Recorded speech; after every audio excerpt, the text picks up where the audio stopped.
தேவனுக்கே மகிமை உண்டாவதாக. இந்த புதிய நாளிலும் கர்த்தர் உங்களுக்கு அருளும் ஆறுதலின் மன்னா.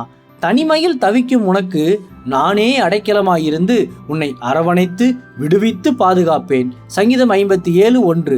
எனக்கு இறங்கும் தேவனே, எனக்கு இறங்கும், உம்மை என் ஆத்துமா அண்டிக் கொள்ளுகிறது.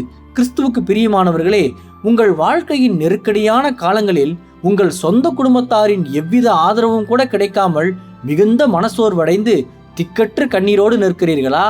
கவலைப்படாதீர்கள்.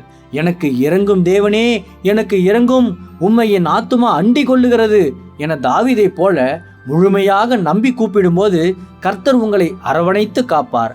கடுமையான புயல் வீசும் நேரத்தில் உறுதியான புகலிடம் தேடும் சிறு பறவையைப் போல நமது இருதயமும் ஒரு மேலான அடைக்கலத்தை நாடி செல்ல விரும்புவது இயல்புதான். அன்று வழி தவறி பெரும் துயரத்தில் வாடிய இளையகுமாரன் மனம் திரும்பி மீண்டும் வீடு திரும்பிய போது அவனுக்கு புதிய மேன்மையான வாழ்வு வழங்கப்பட்ட ஓமையை வாசிக்கிறோம் அல்லவா? ஆகையால் இன்று வீணான கவலைகளை அறவே ஒழித்துவிட்டு உங்கள் வாழ்க்கையின் நெருக்கடியான காலங்களில் எனக்கு இறங்கும் தேவனே, எனக்கு இறங்கும், உம்மையே என் ஆத்துமா அண்டிக் கொள்ளுகிறது என தாவீதை போல முழுமையாக நம்பி கூப்பிட பழகுங்கள்.